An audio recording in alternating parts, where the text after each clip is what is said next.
Welcome back to BRMC's Healthy Connections. Cindy Costa, Barb Mazzuchi, thank you very much for being here today. We're going to do kind of a closeout to our Lend a Hand that we've been talking about on the air for several weeks. So, Cindy, was it a success? It was a huge success. Oh, okay. Our goal was to raise $150,000 for our 4 community houses. It costs about $300,000 a year to raise them, to fund these houses. So we thought if we could raise half that amount in our one-day events, that we would be doing great. But the community came together and did such an amazing job, and all of our volunteers that helped us. We raised over $190,000. Oh my goodness. Thank you, community. This is all wonderful. Let's kind of recap for everyone that's watching today. This was a new idea, a new concept. In the past, Lend a Hand has always been several weeks of activities going on with the businesses and this type of thing. And this year, through a proclamation from the mayor and Judge Bodenhammer, that October 25th, Tuesday, October 25th, was Lend a Hand Day. Yes. So you started out, I think, at 6 in the morning. Tell us about what happened. We did. We started off 6 o'clock on KTLO with a radiothon. And we had just some wonderful people drop by, bringing us checks of various sizes. We had people calling into the radio stations. We had several people manning the phones, some of our area physicians, people on our hospital board, some of our senior leaders at the hospital, and That's they wonderful. just, oh yeah, they were there bright and early. Of course, we did have donuts for them. That was nice, little encouragement. If you bake it, they will come. That's right. And they just had more fun answering the phones, and it was amazing how many times they would answer a phone. It'd be somebody they knew.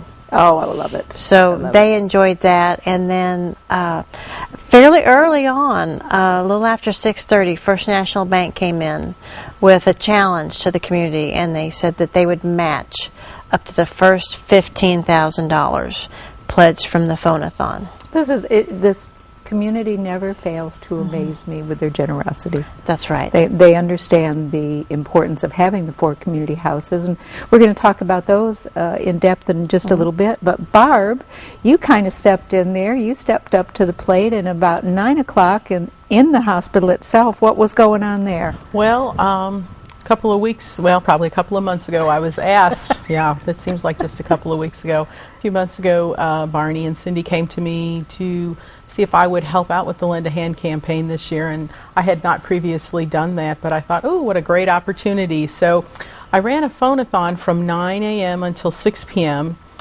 in the large dining room. We had 10 phones going, and we recruited over 90 volunteers to make phone calls throughout the day and try to raise money.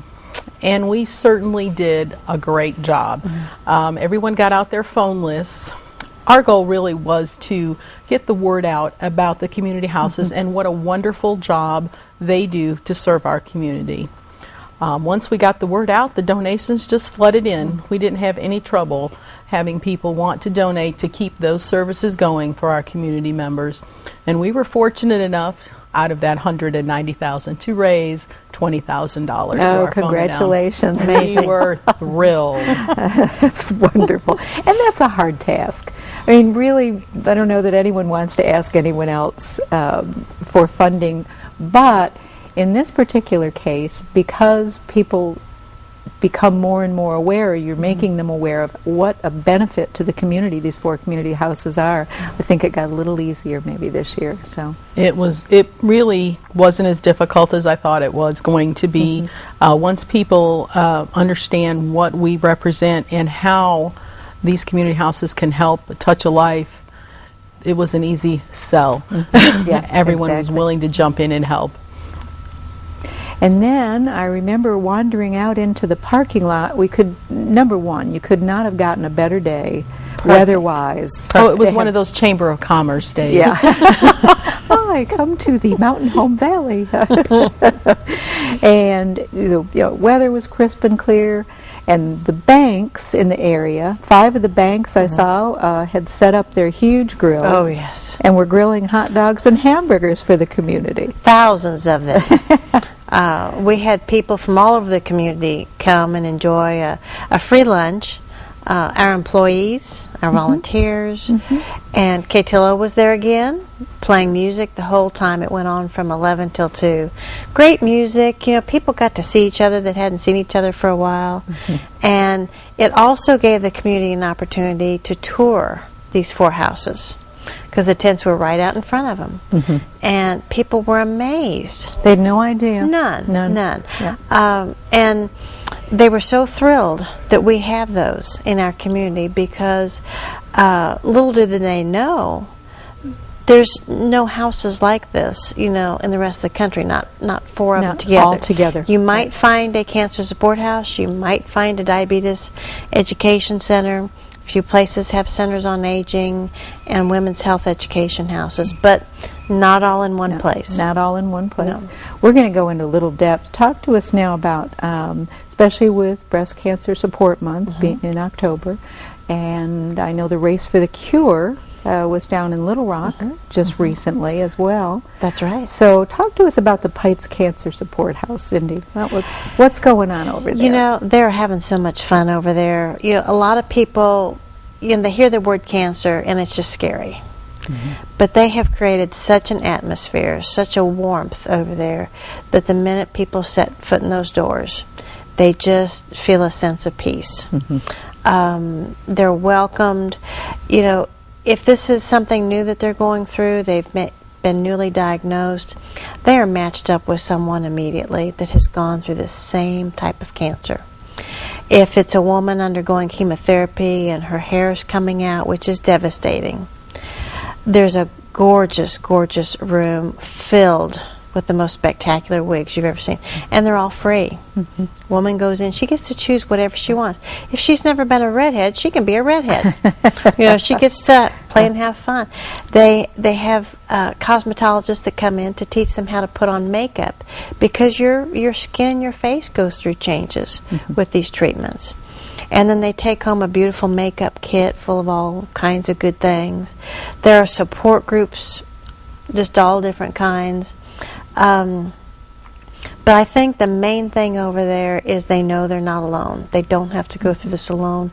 Sometimes they feel like their families don't understand, and this gives them just a perfect type of support.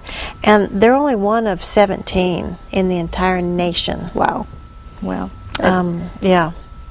And I know that this is where the educational materials, I know when I've visited the Pites Cancer Support House, I've always been amazed at the number of cancers. We always hear about the most, I don't want to say popular, but at least the most name-worthy.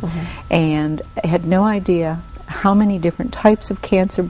Barb, I'm sure you as a nurse were much more aware of all of this, but I walked in as a layman and just went, oh my goodness, I just was astounded. And yet there's educational material for each and every type. So all of that, and all of these different supplies, this is where a lot of the money goes then, is to be able to give back to the community in a particular area, such as this, so that they can have a wig, a turban, whatever they might need, and walk out the doors feeling oh so much better than when they walked in. So the other educational opportunities over there are the smoking cessation classes that they offer on a monthly basis. So those folks who come to the hospital, and now that is a no smoking facility, they've had their 3 or 4 days in the hospital, they've essentially quit smoking, and we can offer them the opportunity to take smoking cessation classes to continue that positive habit.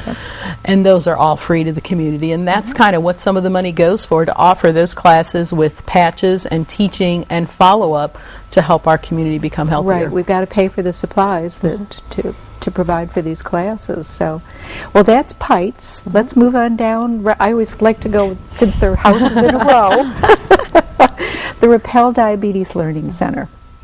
And I know that they have a multitude of programs. They do, and it has increased 3 times in the last year. Wow. There's more and more people finding out that they're over there. We have the coordinator for the house is a registered nurse who has taken advanced training in diabetes education. And statistics show that everyone born in the year 2000 or after has a 1 in 3 chance of having diabetes sometime in their lifetime. Lady, those are not statistics that any of us really like to hear. No. There's no cure, but with the proper education, you can manage your disease and lead just lead a completely normal life. Absolutely. Education is the key with diabetes. Absolutely. Hold that thought. We're going to come back and talk about the Repel Diabetes Learning Center just a little bit more right after we take a quick break. Don't go away. We got lots more that we want to share with you about the Lend a Hand Day, October 25th, that has just passed, and it was a marvelous day. We'll be right back.